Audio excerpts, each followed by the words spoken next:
Thank you, sir. I now request Mr. B.R. Kamalnathan, President, Medras Bar Association, to present a memento to the Honorable Governor of Tamil Nadu, Shri R.N. Ravi.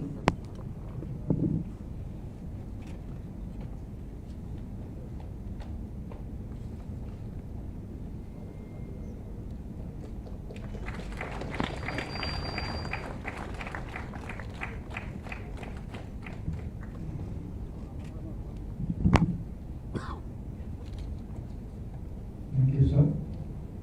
I now request Mr. B.R. Kamalnathan, President of the Medras Bar Association, to honor the Honorable Acting Chief Justice, Justice P. Raja, with assurance.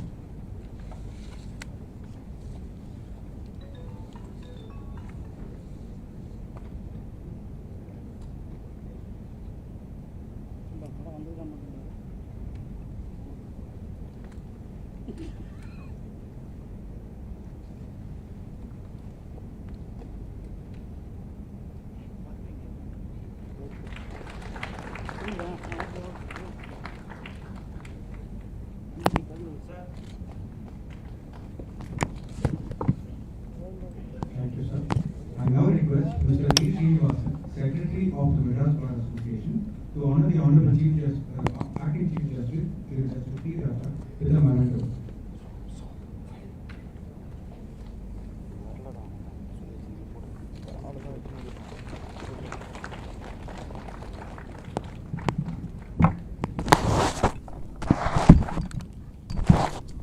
Thank you, sir.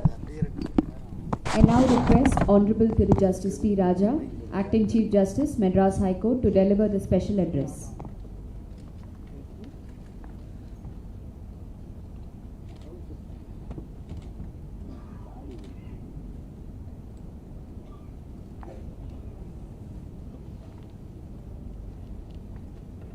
Good evening to all of you. Honorable President of the State, my beloved judges, sitting and retired judges who have come to grace this great occasion. Mr. Kamalnathan, President of the Medras Bar Association, Mr. Srinivasan, Secretary of the Association, Treasurer, Office Bearers,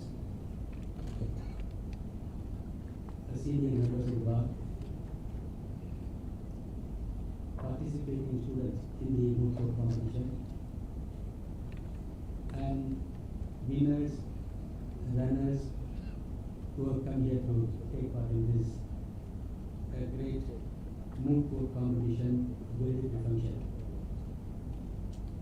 It is indeed a great occasion to take part in this moot court competition organized by the Medras Bar Association.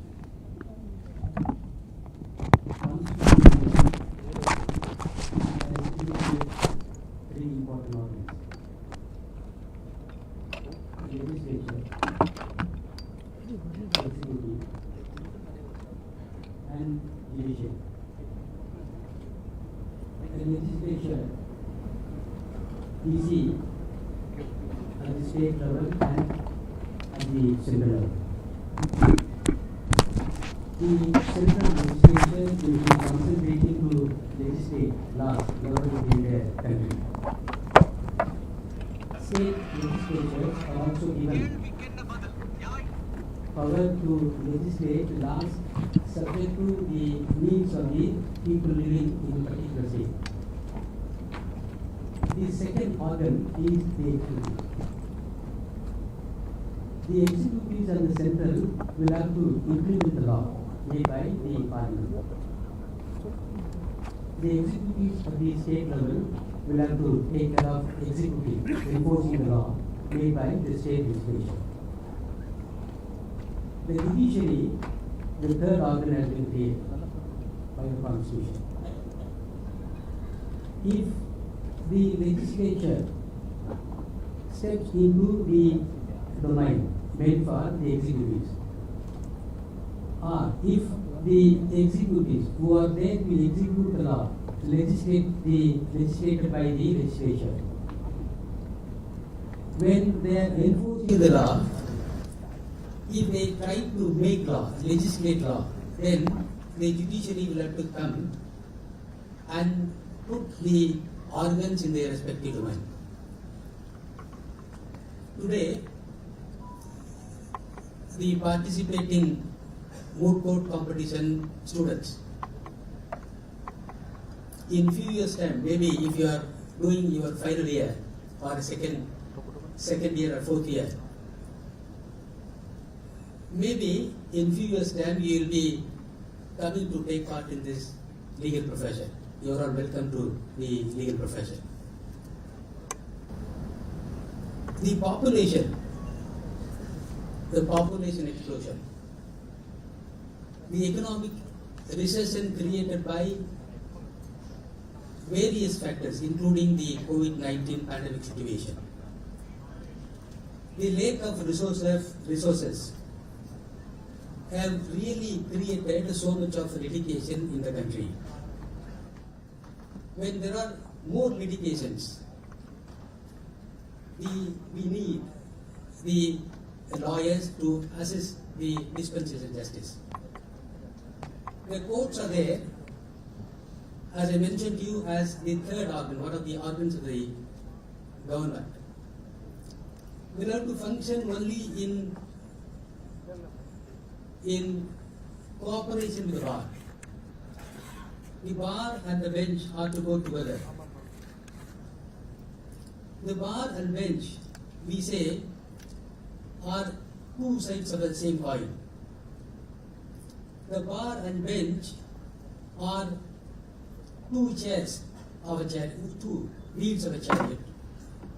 If one wheel gets punctured, then the other wheel may not be able to move forward. Therefore, you are all welcome to take part in this justice delivery system. Maybe in a few months' time or in a year's time, you will be becoming a lawyer.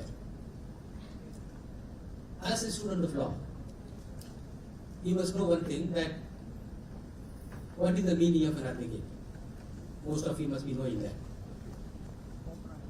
As a matter of fact, if I tell you, an advocate is a person who has to go to the court, tribunal and other judicial setup organs to argue the case of other people who may not be able to present their case. A lawyer is one who will be presenting somebody's case because somebody may not be able to present his case. Therefore, the lawyer will be coming into the shoes of the litigant. When a lawyer has to come to the court to present the case of somebody, a lawyer has to give up, has to present the case without the force, without the physical force. You have to prepare your case. You have to present the case of somebody who is unable to speak for themselves. Therefore, the lawyer has to take it himself or themselves to present the case in a way that could be understood by the judge. When the judge is able to appreciate your case, the grievance of your litigant, you will be able to become a successful lawyer. If I say so with all clarity, 2,500 years ago, a saintly poet, Tiruvulluvar, has said that இனிய உளவாக இன்னாத பொருள் கடியிருப்பல் காய்வது. A lawyer has to know before arguing the case what he has to speak. A lawyer, before arguing the case, he must know how to present his case, how to say. Similarly, Socrates also, one of the philosophers, a Greek philosopher, he said, and he advised the young Greeks, before he says something, we must know how to say and what to say. That is what has been explained by the saintly poet Tiruvulluvar in the popular which just now I mentioned to you. This is one way of understanding the legal profession. And if you are able to understand what is the principles laid on by, the guidance laid on by saintly poet, no doubt one day you will become a successful lawyer. And I must also tell you that you must be a person proud of being part of this legal profession. If you go even prior to Christ or post-Christian era or pre-Christian era, the Indian legal system always is considered as a forerunner, a philosopher, guide and teacher to the world. I do not want to take you to various examples and illustrations, and I would list out only one or two illustrations. There you will be able to feel happy. And I must also tell you that when you all people are coming to this legal profession, in the year 2012, a lawyer called Harry Salvi, who is a senior counsel designated by the Supreme Court. In 2012, he was adjudged as the highest tax-paying lawyer in the country by paying 100 crores to the Indian Exchequer in the year 2012, which is larger and bigger than the income of Bollywood actor Amitabh Bachchan. When the Bollywood superstar Amitabh Bachchan is able to earn only 100 crores rupees or less than 100 crores, one of the lawyers belonging to your profession, Anis Alve, he was able to pay 100 crores in the year 2012 the Indian Exchequer. That shows that you are going to, one day you are also going to become a legendary lawyer like Anis Alve, provided you turn to you become a successful lawyer. I am not going to see only Anis Alve. There are a number of senior lawyers. You take the case of K. Venugopal, former Attorney General, K. Parasaran, former Attorney General, even Mr. Gopal Subramaniam, former Solicitor General, Mukul Rohtagi, former Attorney General, Soni Sarabji, former Attorney General, and then a lawyer who come from this place, namely Aravind Datta and Anima Sundaram. Even today, if you go to their offices or anywhere where they are practicing, you will be able to appreciate that they are also the highest tax-paying lawyers. In that way, I would say that you have come into such a great profession, and I wish that one day you should also become like K. Venugopal, K. Parasaran, Sonu Sarabji, and other senior lawyers. When you are coming to this profession, I said that you must be proud of being part of this profession. For one reason, that this legal profession is a profession always stands on the higher footing than any other professions, like the teaching profession, which is also considered as the noble profession, the medical profession, which is also considered as the legal profession. Coming to the second part of the story which I just mentioned to you, second time also you must be proud of being part of this profession. The reason being that the Indian legal system, which is a dispensing with justice, always stands as a forerunner. I mentioned it just now. When you go back to the pre-Christian era, when Jesus Christ was crucified, as per the Jewish law, when a person is going to be awarded what you call the capital punishment, the death penalty, the Jewish law says you are not supposed to conduct a trial during the night time. The first unfair trial took place prior to Christ was this trial. It says that both, if you see the Old Testament and the New Testament, Jesus Christ was crucified, and then when he was tried for the allegation of treason, the trial was conducted in the midnight. The another provision of the Jewish law says that if a person is condemned as a criminal and going to be awarded with death penalty, the death penalty cannot be pronounced in the night, it should be pronounced only in the daytime. Again, look at the second flaw. The moment the Christ was found guilty, trial was over during the night time. The death penalty was awarded during the night time. The second day, when the day was dawn, taken to the hill and then he was crucified. Come back to the 9th century. In 9th century, there was a pope called Formosus. In Italy, a famous pope who was always revered as God's representative. He had a jealous attitude towards his colleague by name Henry VI. He doesn't want his friend Henry VI to become a pope. What he did was, he has framed a bylaw, by which the bylaw he said, a bishop, after he was consecrated or publicized as bishop, he cannot become pope. So once a person is elected as a bishop, he stands disqualified to the post of pope.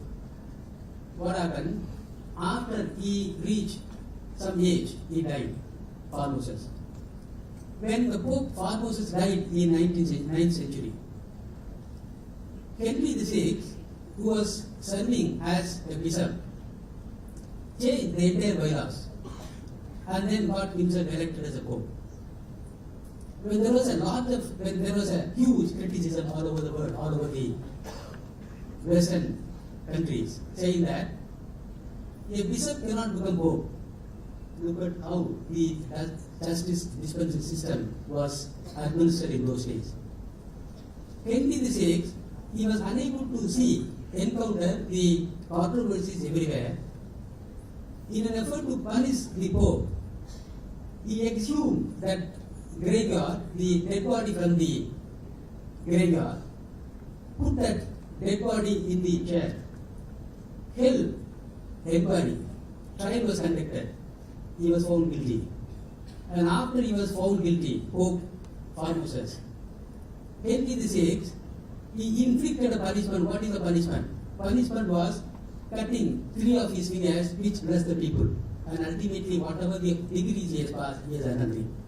I am just indicating how the justice delivery system was kept and held during 9th century. I am just going back to pre-Christ era. Again, Saint Tiruvalluvar, he said a very interesting couplet. எப்பொருள் யார் யார் வாய் கேட்கணும் அப்பொருள் மெய்ப்பொருள் காண்பதறிவு. Tiruvalluvar was born prior to Christ, we all know that. Even before Christ was born, 423rd couplet says that எப்பொருள் யார் யார் வாய் கேட்கணும் அப்பொருள் மெய்ப்பொருள் காண்பதறிவு. He may be a judge, he may be a teacher, he may be a wealthy man, but if a man makes a statement, do not look at the face. Do not look at the statement made by a millionaire, but look at the truth with all fairness. That is the greatness of the Indian Tamilian civilization, and which we have got it even before Christ was born. The justice delivery system has been followed only on the basis of these guidelines, these philosophical principles. Therefore, I would say that you should become part of this profession and you should be proud of being part of this profession. Coming to the Indian Constitution, I used to tell wherever I go this illustration. When we adopted the Constitution on 26 November 1949, we have also framed Article 14 of the Constitution of India, which says that the state shall not deny to any citizen equality before law or equal protection of law within the territory of India. That says that both men and women are equal. If you see Article 326 of the Constitution of India, it says, if a person attains the age of 18 years, he is entitled to cast his vote to choose his leader. It also says that he is not only entitled to cast his vote, to choose his leader, Article 326 also says that he is also entitled to contest for the same election. But if you go to UK, we all know that the parliamentary system of government we have borrowed from the Great Britain, for the reason that Great Britain was considered as the mother of parliament. It is also considered as a house of democracy. Therefore, the makers of the Indian Constitution thought that instead of adopting the US Constitution, US state of government, they thought that the parliamentary system of government that has been followed, that has been in vogue in UK, Great Britain, our fathers of the Constitution thought fit to adopt it to our Indian situation. When the democracy was considered as the best way of dispensing with justice, treating the people, the parliamentary form of government was adopted. When we adopted the parliamentary form of government from the Great Britain, look at it, the beauty of the Indian Constitution, to which you are going to claim as a part of this Constitution, part of this justice delivery system. In UK, even the finest lawyer, if he belongs to Roman Catholic, cannot become Chief Justice of UK. He cannot become the Lord Chancellor. That problem continued till 2007, when Tony Blair became the Prime Minister. He has introduced what we call the removal of inequality bill in the year 2007, that has subsequently become law. By virtue of bringing this law in 2007 by the former Prime Minister of England, Tony Blair, any lawyer can become a judge, and the judge can become the Lord Chancellor in UK. But if we come back to the Indian Constitution, if you see, the Constitution of India was adopted on 26 November 1949. From the day when we adopted the Constitution, anyone can become Chief Justice of India, whether you belong to Hindu community, Hindu religion, Muslim religion, Christian religion, Parsi religion, or whether you are coming from east or west or south or north, you can become Chief Justice of India. That is the highest guarantee, highest right guaranteed by the Constitution under Article 14. Again, if you go to the US, we all say that the United States of America is the first superpower in the world. When they adopted the Constitution in the year 1786, they never treated men and women equal. They have granted the power, the right to vote only to the men, but not to the women. And finally, what happened? After 130 years, when the 19th Amendment was brought in by the US Constitution in the year 1920, right to vote was given to women on par with men. Again, if you come back to the Indian Constitution, from the day when we adopted the Constitution on 26 November 1949, men and women were treated equal. Therefore, I would say that you have become a lawyer and you are going to become a lawyer.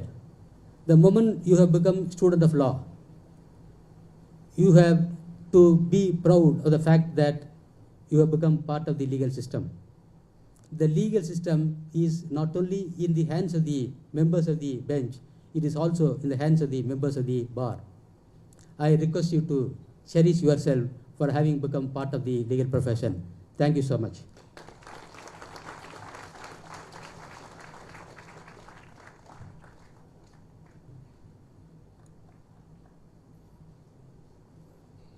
Thank you, my lord. We now proceed to the distribution of prizes.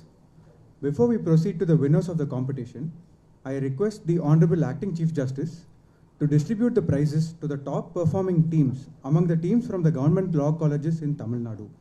The top 4 teams are being awarded a cash prize sponsored by Mr. P. Wilson, Senior Advocate and Member of Parliament, Rajya Sabha. The best team award goes to Government Law College, Patrai Permbudur. They are awarded a cash prize of rupees 20,000.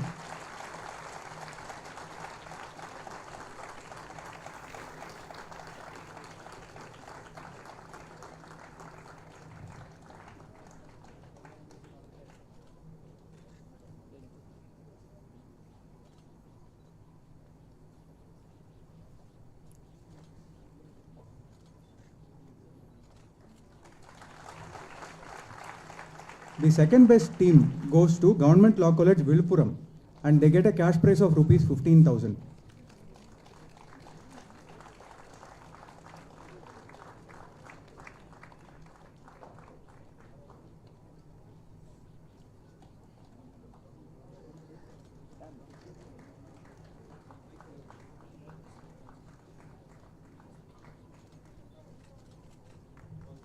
The third best team goes to Government Law College, Coimbatore, and they get a cash prize of rupees 10,000.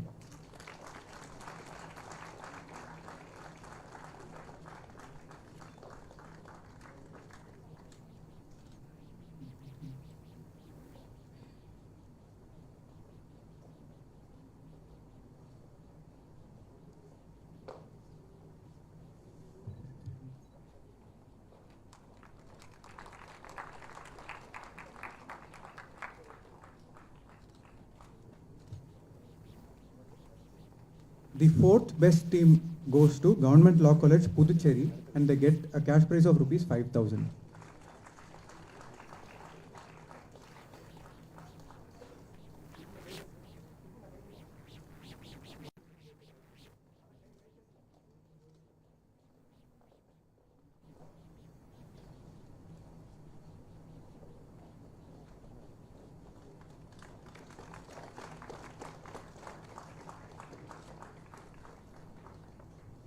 May I request the Honorable Governor and the Honorable Acting Chief Justice to distribute the following prizes together. The best researcher goes to Government Law College, Puducherry.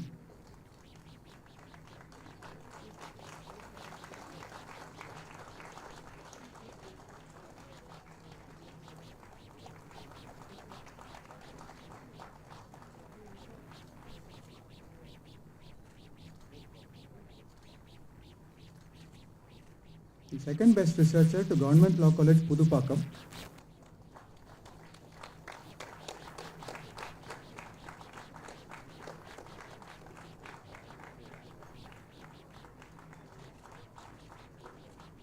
Third best researcher to Government Law College, Chengalpet.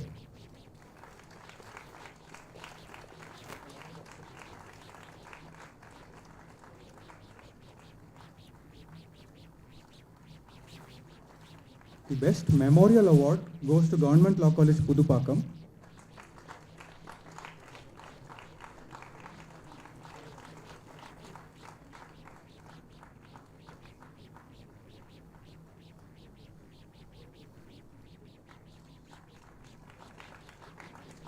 Second best memorial goes to Government Law College, Madurai.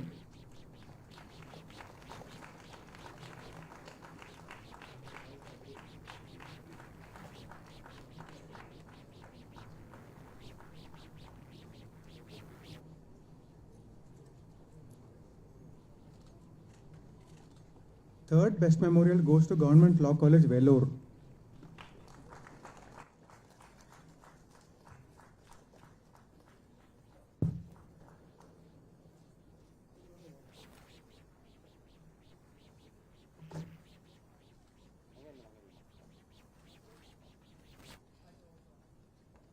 Ladies and gentlemen, we have now come to the most awaited moment of the day.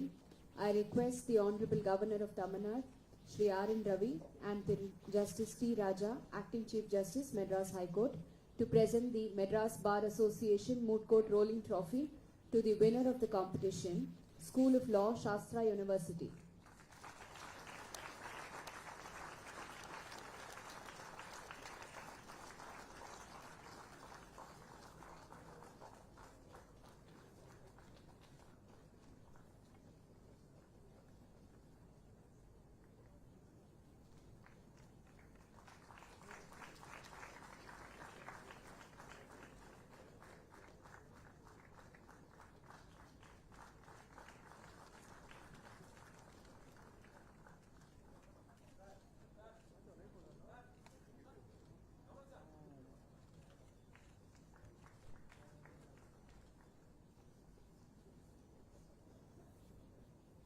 I also request the Honorable Governor and the Acting Chief Justice to do the honours by presenting the other trophies to the runners-up, Government Law College, Pattarai, Perambudur.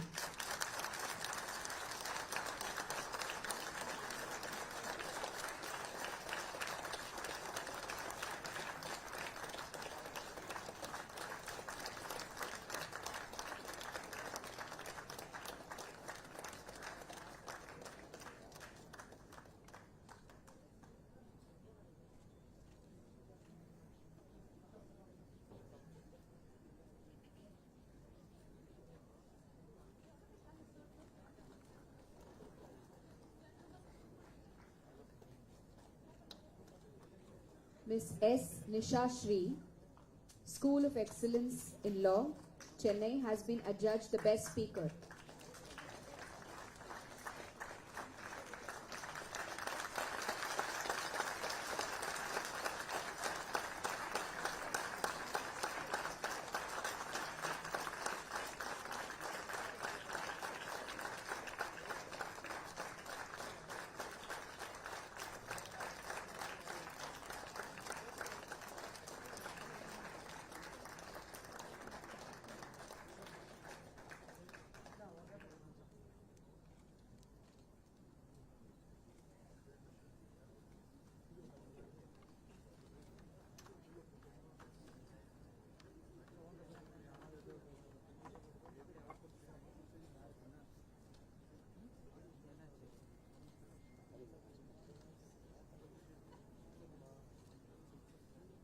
S. Nisha Shri, School of Excellence in Law, has been adjudged the best speaker.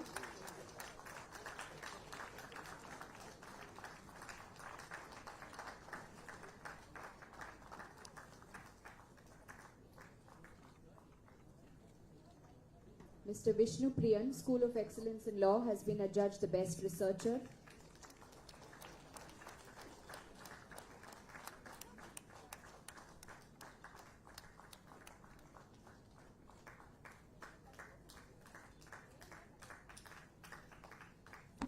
And the Best Memorial Award goes to School of Law.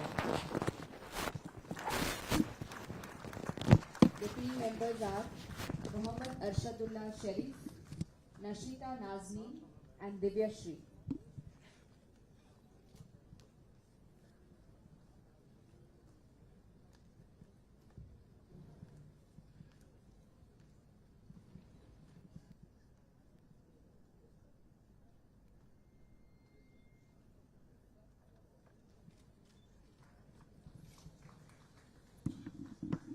Thank you, sir. I request the office bearers of the Medras Bar Association to assemble on stage for a group photograph.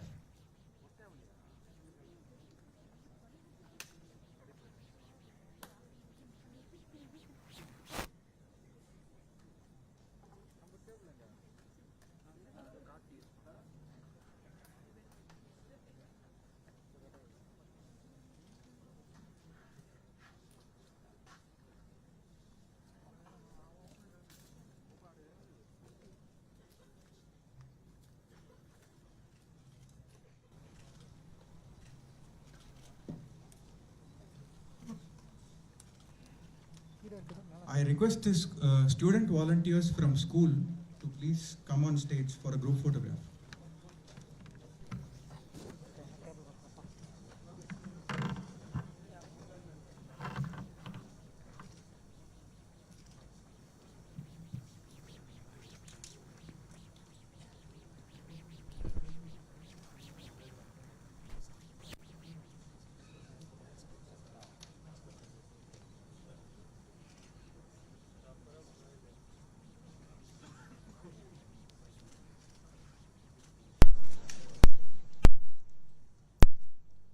I request the other volunteers and law school students who helped in organizing the moot court competition to assemble on stage for a group photograph with the dignitaries.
thank the volunteers. I now request Shri R.N. Ravi, Honorable Governor of Tamil Nadu, to deliver the presidential address.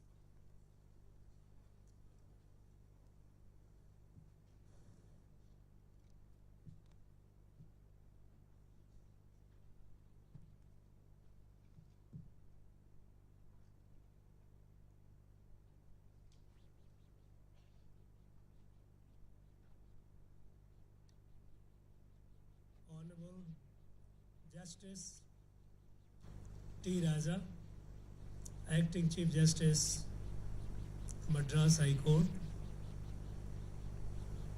Honorable Judges of Madras High Court, Thiru V.R. Kamalnathan, President, Madras Bar Association, Thiru D. Srinivasan, Secretary, Madras Bar Association, distinguished legal luminaries present here,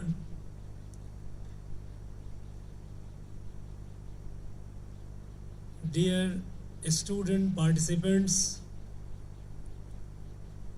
gracious ladies and gentlemen, Anaivarkum Vanakkam.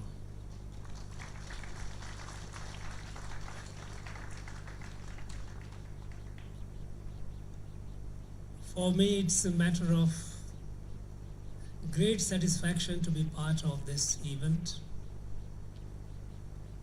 organized by Madras Bar Association, which is perhaps the oldest, or if it is a day, one or 2 days this way or that way, perhaps one of the oldest bar associations of the country. This bar association, over its illustrious journey of over 150 years, has given a number of eminent legal luminaries to the country. They have contributed to among the best legal minds, and they have played a very, very significant role in the constitutional evolution of our country.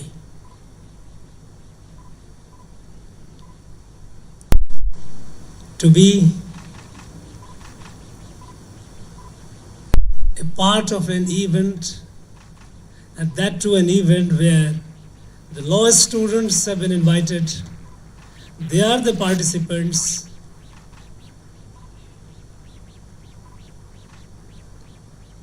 in this 2 days event, or I'm told 3 days perhaps.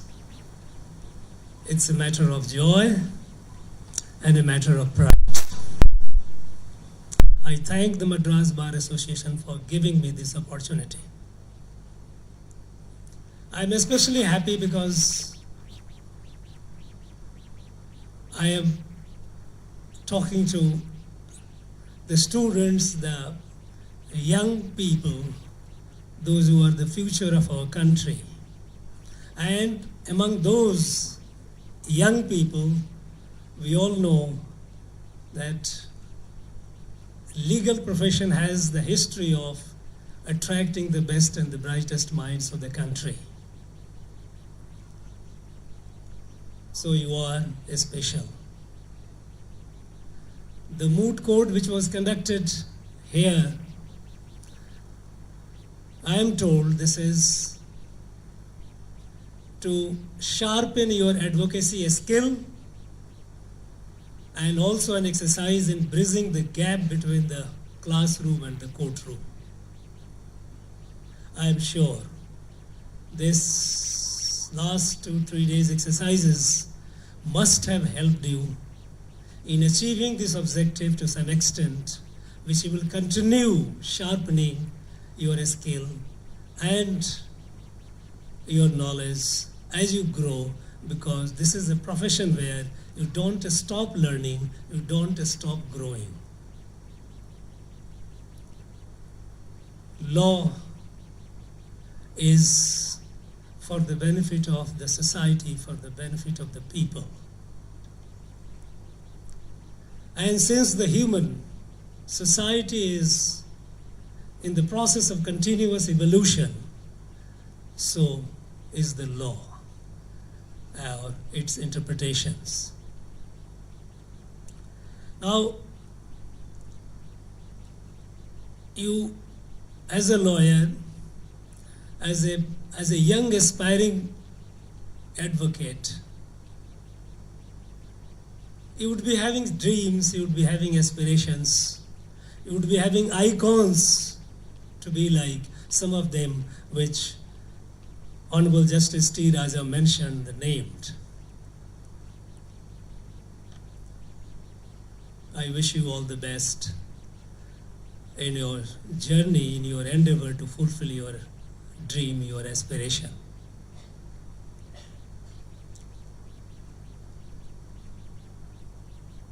We know that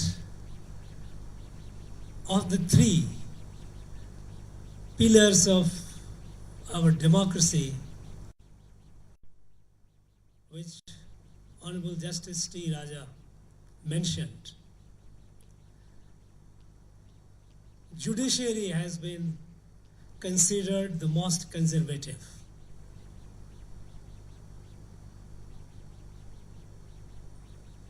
They have, by sheer nature of the work, the sheer nature of the responsibility and profession, they cannot be seen changing off and on. They have to be steady, holding the compass, which is the Constitution of India.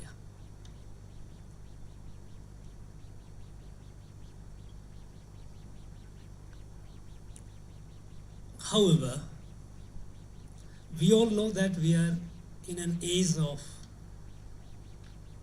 fast change. The change that we have witnessed in a few decades of our lifetime were unimaginable, unthinkable before. Change in the way we conduct our personal affairs, the way we conduct our family affairs, the way we conduct our professional affairs. In all aspects of human life, we see the fast change. The way humans engage with themselves and with the environment, they are changing fast. And these changes are to a great deal is catalyzed by technology. These changes are creating environment, a new kind of tensions, new kind of situations. And all this will add additional stress on the legal system.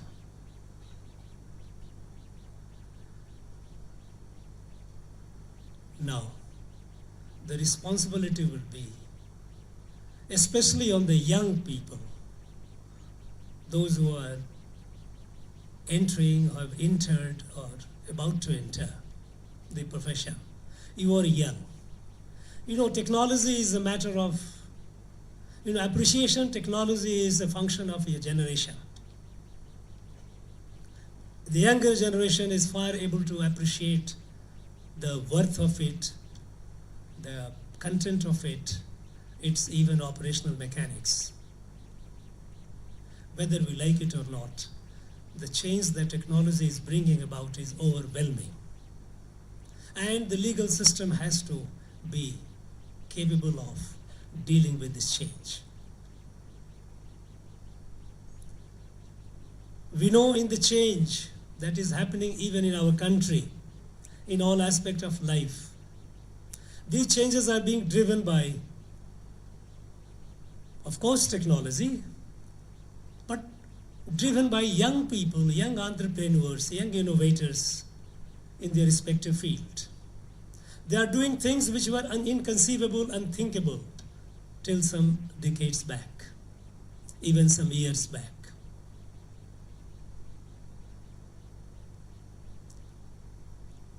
Look at the way we are growing with the startups in all fields.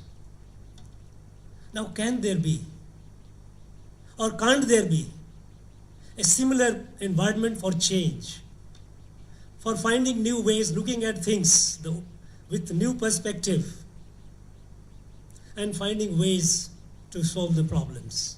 To finding we have a major problem, and perhaps the core function is justice delivery.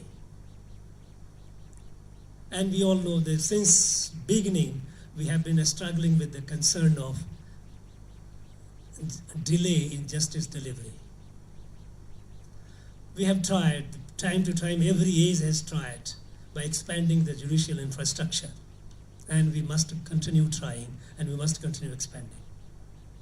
But at the same time, can there be some alternative ways by which this system can be expedited? Can there be some innovations by which justice delivery can be expedited? Alternative system can be created. Thinking new. Why is it that we can't think new? We do think, it's not that we are not. But perhaps the pace of thinking is not keeping the pace with which the change is happening around. Take the case of use of technology. In the most sensitive thing about human life, in the medical field, the role that technology is playing in delivery of medical services.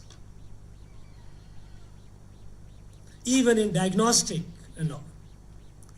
you have the role of technology like artificial intelligence, data analysis. Can there be application of this technology for expediting the process, making things easier? We know that machines cannot be a substitute for humans in all aspects of life. We know that even in the most complicated of this human body, the affair about the health, that there is no machine who can be substitute for a living doctor. But assistance to a doctor gets when he or she uses the applications based on artificial intelligence in diagnosis, in diagnosing a particular ailment. He finds it easier and finds it more accurate to do so.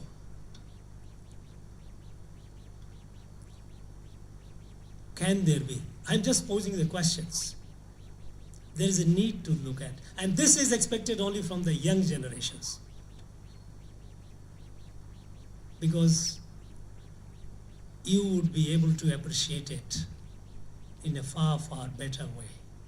Today we know that in every 10 years, we have a generation gap. That way I find I am 4 or 5 generations behind.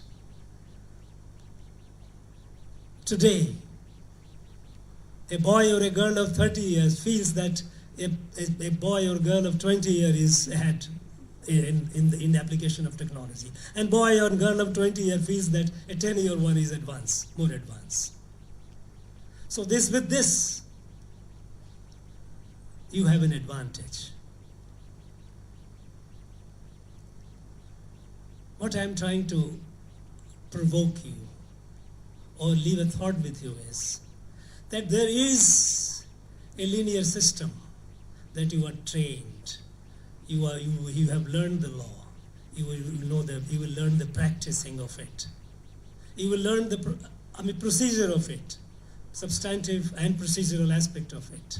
And you will groom, you will be on the treadmill, you will follow the trail.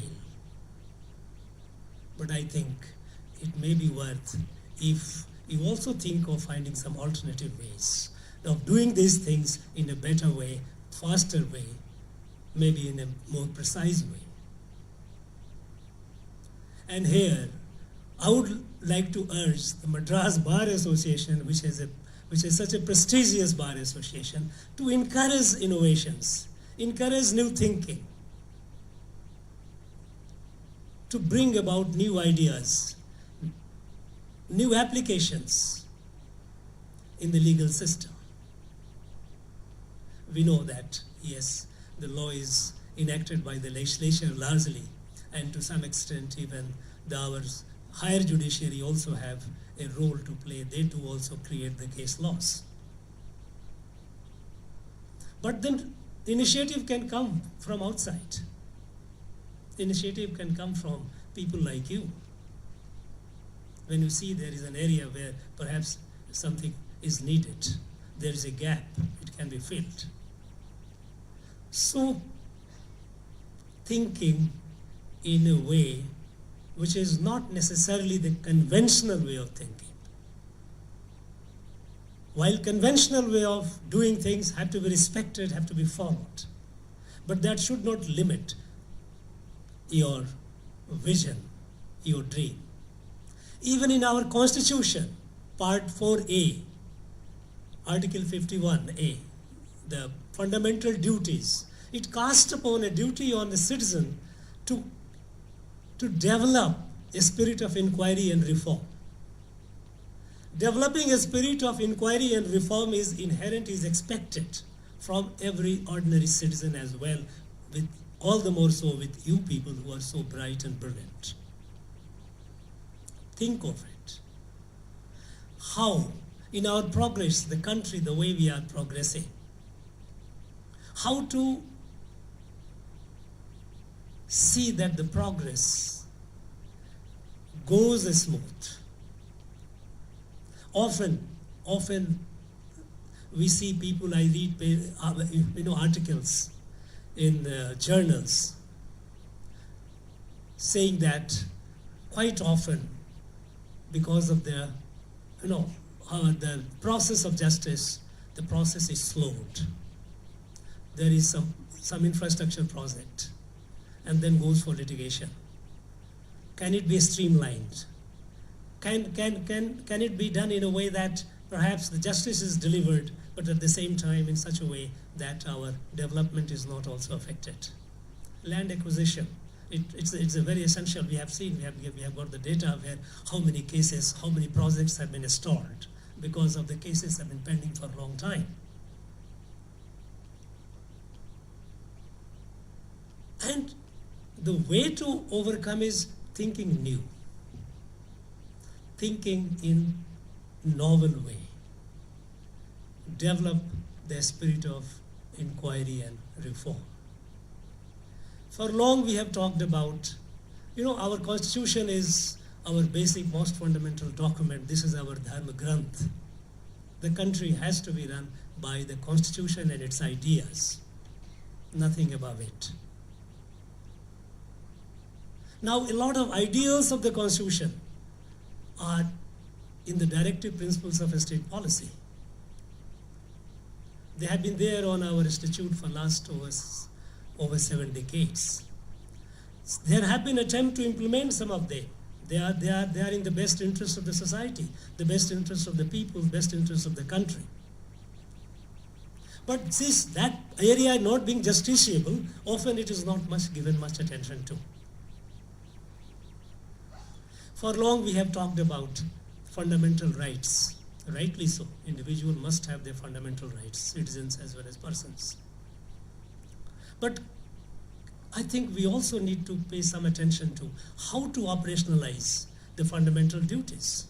Because a nation cannot grow if its citizens are not conscious of the fundamental duties. And if you look at the fundamental duties, I wonder how many of us have done it. The 11 fundamental duties which are enshrined in Article 51A. It will tell you all that is needed for the growth of the society, for the development of the country. Now, these are ideas and ideals. It is for the young mind, because the future is yours, the country is yours, to see how to operationalize those ideas and ideals. It has very, very noble thoughts, noble ideals. But the moment we say noble ideal, we believe that it is unachievable. Now that is not the attitude. As we know that rule of law is on a pilgrimage, there has never been a time where there is an absolute rule of law. It is a progression. It is a progression. It's an evolution. Ideal is always something to aspire for. It's a beacon that takes us towards, that keeps us moving towards that. So because these ideals are noble, this should not be ignored as if they are a scriptural guidance which is very good to listen, but forget about it. We need to devote time and need to devote and take initiative to to care for them, to think over them, and find ways how to operationalize them. I know we will all, in some way or other, will be doing it. You are bright, you are brilliant. Today I am exceedingly delighted when we were giving the Honorable Acting Chief Justice was giving the prizes. I was also giving the prizes. I saw the number of girls. they practically, I really wonder, where are the boys? Now this is a new India. This is new India, where the half the population is now asserting its right, asserting its position, and asserting with class, with success, to an extent that you are beating everyone else and coming forward. I congratulate all of you. I also congratulate the runners and all those who participated. I know that it must have been a tough job for the judges and juries to judge the winners, because those who missed it, you must have given tough competition. So you missed it, doesn't matter. The journey of life is ahead of you.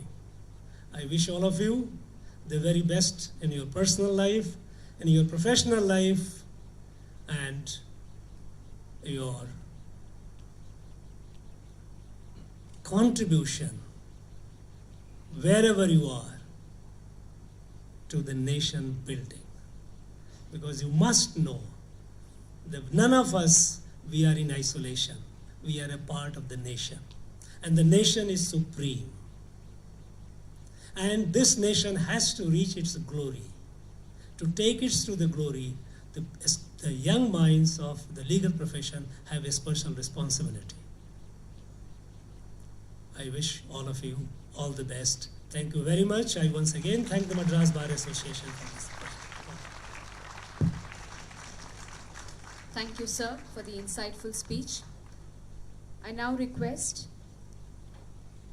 the Honorable Governor of Tamil Nadu, Shri R.N. Ravi, and the Acting Chief Justice, Honorable Tiruthi Raja, to deliver and present a memento to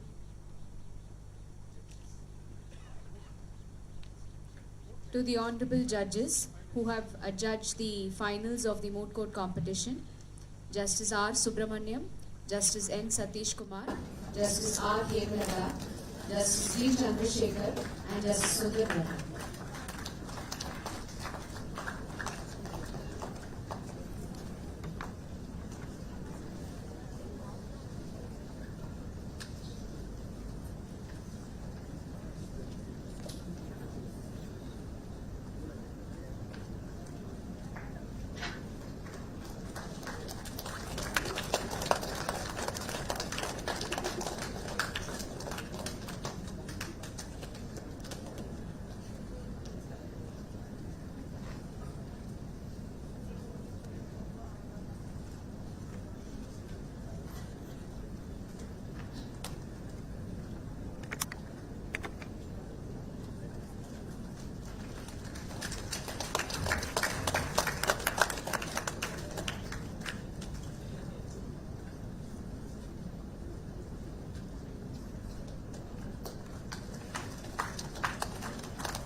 Now request D. Srinivasan, Secretary of the Medras Bar Association, to deliver vote of thanks.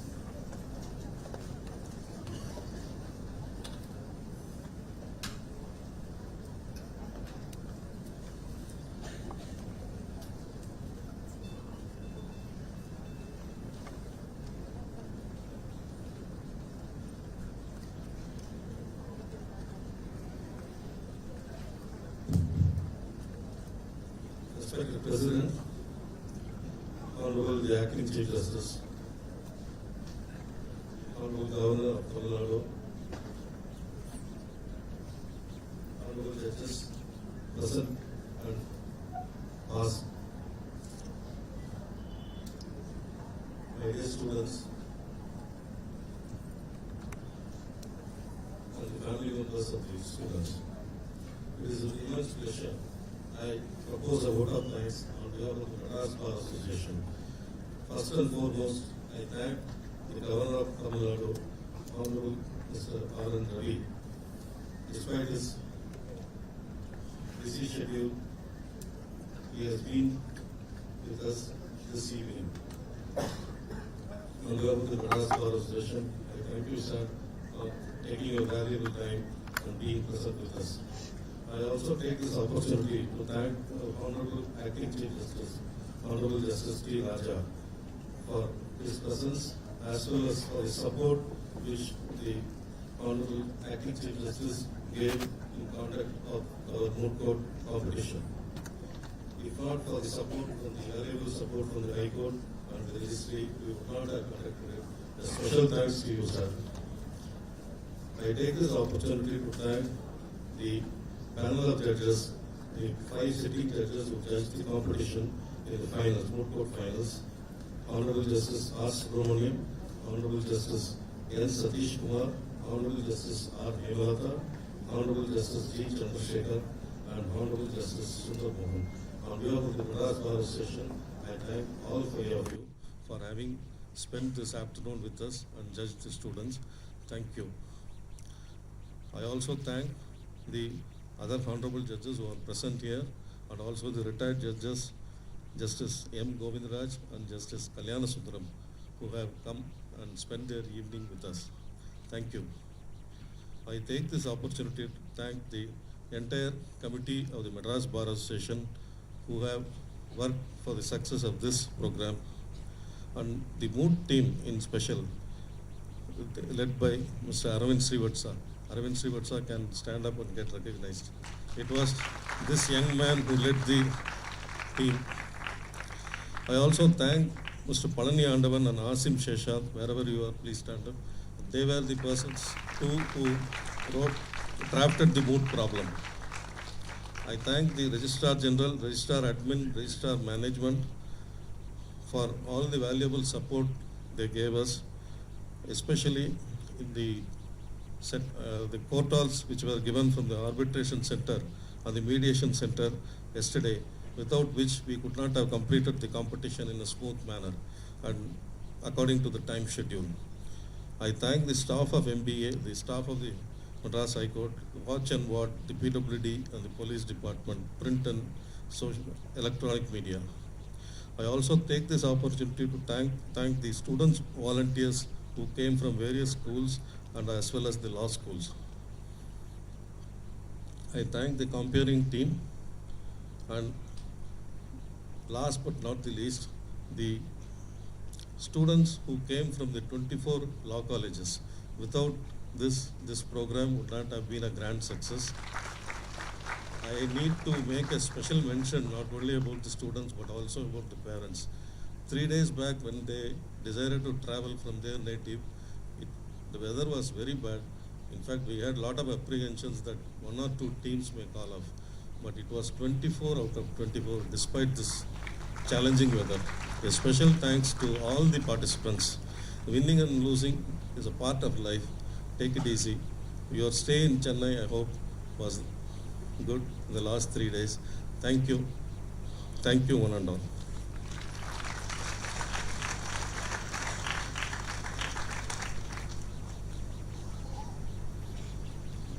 Thank you, sir. Let us rise for the national anthem.